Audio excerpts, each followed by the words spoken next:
Olá, meus amados irmãos em Jesus, sejam todos muito bem-vindos a este nosso momento, que todos hoje possamos ter uma excelente sexta-feira.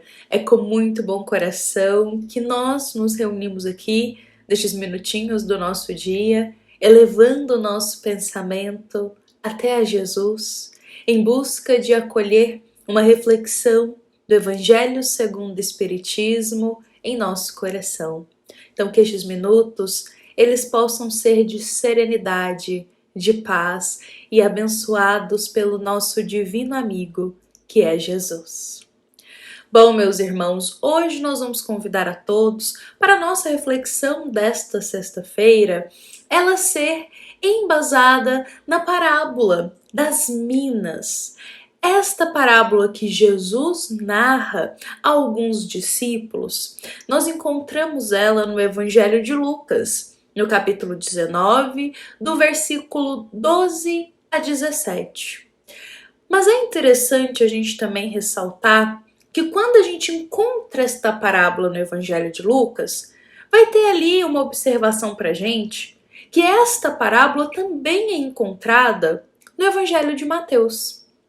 E o interessante é que se nós formos até o Evangelho do querido apóstolo Mateus, nós encontraremos esta mesma parábola com um título diferente, a parábola dos talentos, e também algumas modificações na história, mas a essência e a moral é a mesma para o nosso coração.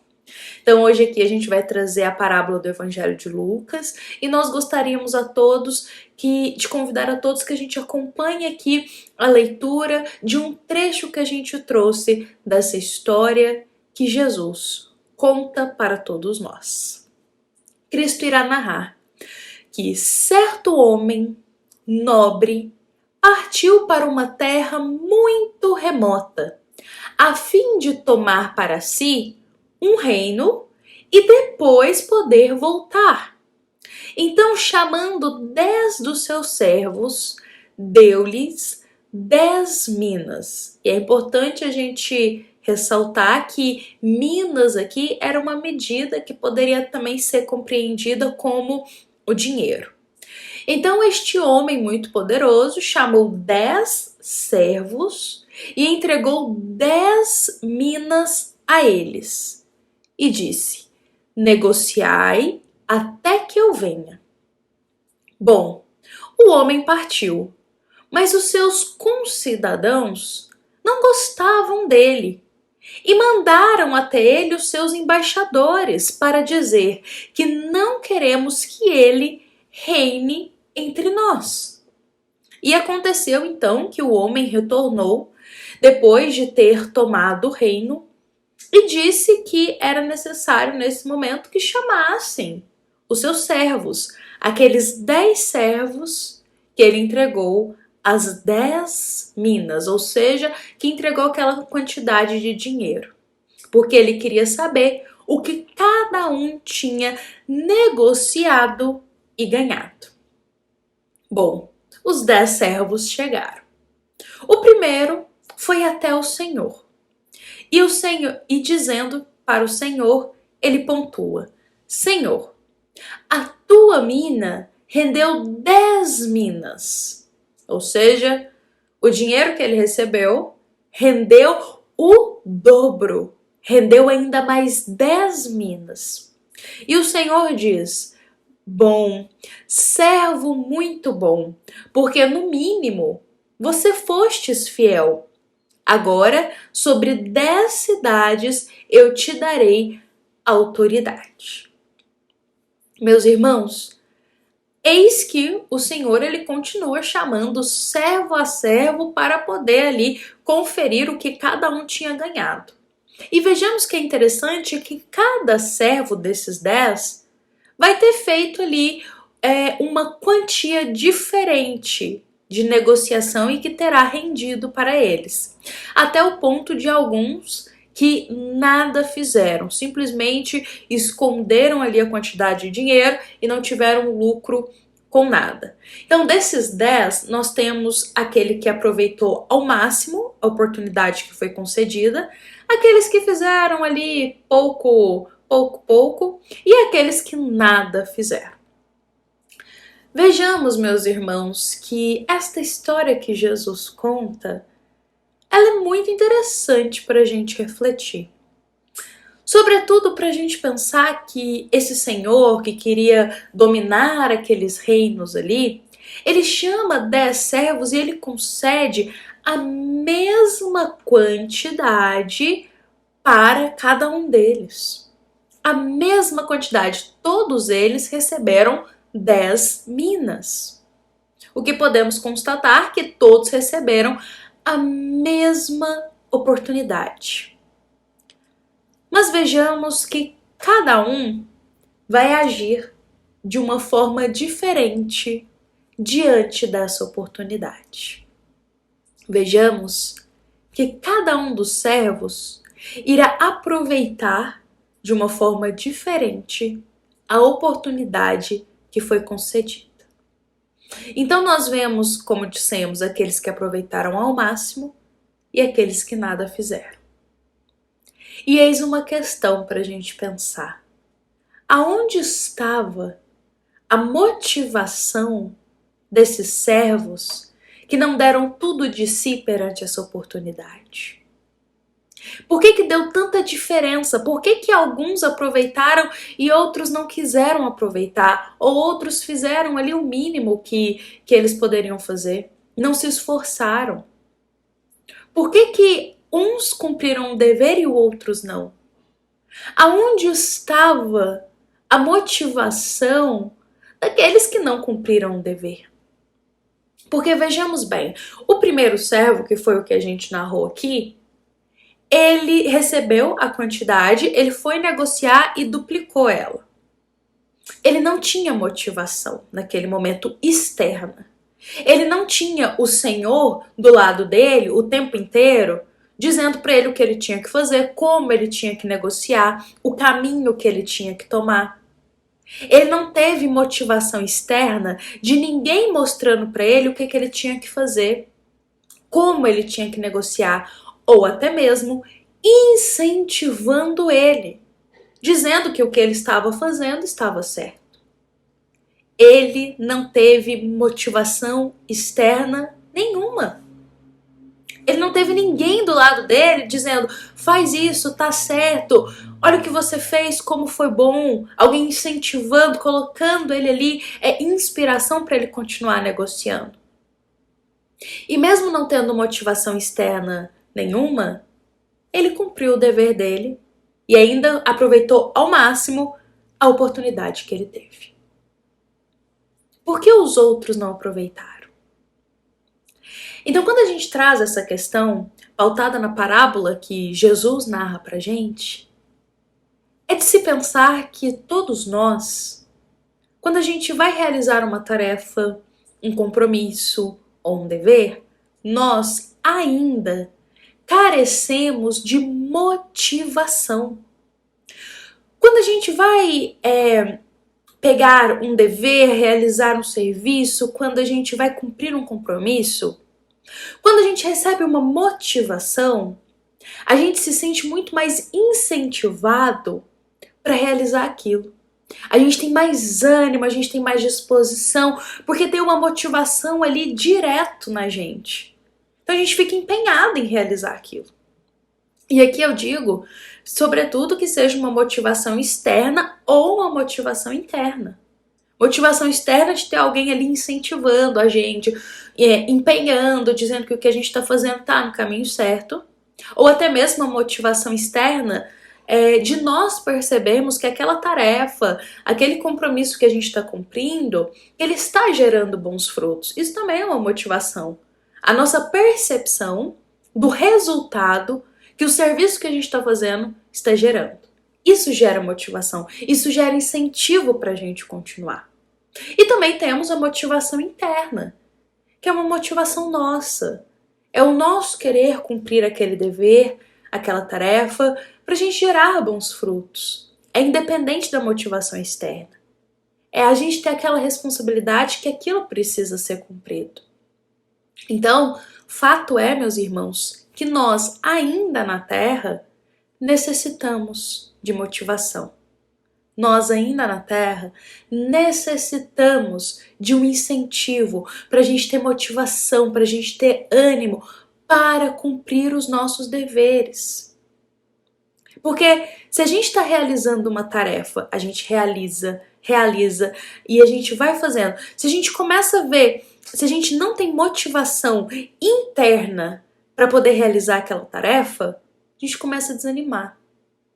Se não temos motivação interna, começamos a desanimar.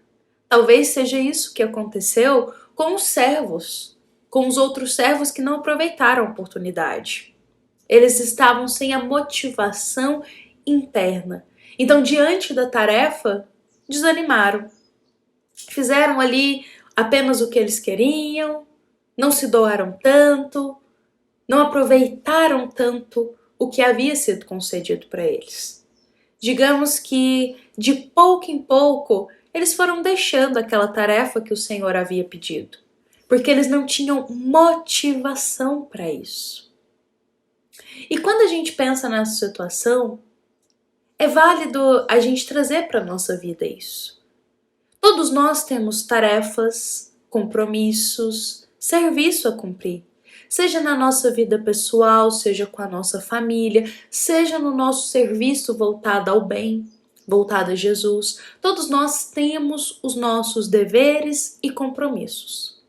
Mas, se para a gente cumprir esse dever, essas tarefas, para a gente fazer esse serviço, estamos depositando a nossa motivação inteira exteriormente, podemos vir a desanimar. Se a gente fica dependendo de uma motivação externa, ou seja, do incentivo do outro, de um elogio, de um reconhecimento, de um resultado muito imediato, algo exterior, a gente pode desanimar. Por isso essa parábola de Jesus também é um convite muito sério para todos nós, que diante das nossas responsabilidades, deveres e serviços, que a gente trabalhe também a motivação interior. Aquela motivação do querer servir, aquela motivação do querer gerar bons frutos. E saber que esses frutos desse serviço que a gente faz hoje pode ser gerado só no futuro, não é algo imediato. Então, quando a gente tem essa boa vontade interior, quando a gente vê que a gente tem esse incentivo interior nosso, conosco mesmo, a gente consegue perseverar no trabalho. Sobretudo tendo a compreensão de que a tarefa, o compromisso que a gente cumpre hoje, nem sempre irá gerar um resultado imediato. Nem sempre vai ter um resultado de um dia para o outro. E a gente não pode desanimar, sendo que às vezes a gente não vê um resultado imediato. Precisamos ter paciência de que o resultado ele vem com o tempo. Olha só na nossa história da parábola de Jesus. O homem, o servo, ele trabalhou por muito tempo só para depois o Senhor chegar e ver o que tinha gerado aquela oportunidade que foi concedida. Não foi um resultado tão imediato assim. Então assim também é o nosso processo aqui na nossa reencarnação. A gente tem deveres, compromissos, tarefas a cumprir. E nem sempre a gente vai ter um resultado imediato daquilo. Precisa ter o papel do tempo. Essa colheita muitas vezes ela vai ser no futuro. Então se a gente deposita toda a motivação para cumprir as tarefas que o nosso espírito tem que cumprir em motivações externas, em resultados imediatos, a gente pode vir a falir, a sucumbir na nossa tarefa, a gente pode vir a desanimar, a deixar ela porque a gente está sem ânimo, porque a gente está sem motivação externa. Com isso, meus irmãos, manter-se perseverante, seja nas metas em nossa vida, seja no serviço a Jesus, quando nós temos motivações diárias ali de frente pra gente, o resultado de frente pra gente, é fácil, porque a gente está sendo incentivado a cada dia. Mas manter-se perseverante Manter-se fiel no serviço quando se tem um mínimo de motivação externa, poucos perseveram. Olha só, meus irmãos, quando a gente vê o resultado de forma muito imediata, nas metas na nossa vida, no serviço a Jesus, é muito fácil a gente se manter ali, quando a gente está tendo motivação exterior, motivação de alguém o tempo todo. Mas, e quando a gente tem um mínimo dessa motivação? E quando a gente não tem quase nada de motivação externa? Quantos perseveram em suas metas? Quantos perseveram no seu serviço ao bem? Quantos perseveram no seu compromisso com Deus, da tarefa que recebeu nessa reencarnação? É por isso que na parábola o Senhor diz para o servo: muito bem, você foi fiel no mínimo. E a gente pode compreender que realmente esse servo, ele se doou inteiramente. E ele foi fiel, recebendo o mínimo de motivação. E mesmo assim ele cumpriu o dever dele. Mesmo assim ele cumpriu o compromisso que foi lhe dado. Não dependendo da motivação do outro, do incentivo do outro. Mas fazendo primeiramente ali a tarefa que foi incumbida. Então que nós em nossa vida, meus irmãos, a gente não desanime se em algum momento a gente não tem motivação, que a gente não vai deixando as nossas tarefas, mas que a gente se atente. Se não está tendo motivação externa, trabalhemos a motivação interna. Vamos nos manter empenhados, vamos nos manter com força, com fé e com esperança nas tarefas e nos deveres que foram nos concedidos. Vamos nós fazer a motivação no nosso coração pela boa vontade de cooperar com Deus na obra da vida.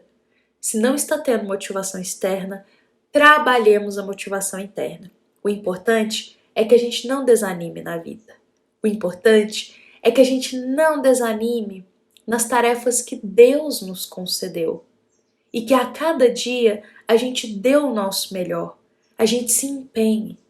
E quando a gente se sentir desanimado, que a gente eleve o nosso coração a Jesus, eleve o nosso coração a Deus e rogue que a gente possa receber uma gota de ânimo, uma gota de motivação dentro do nosso espírito para continuar a tarefa que foi nos solicitada, seja dentro da nossa família, seja nas nossas questões pessoais, seja no nosso serviço a Jesus.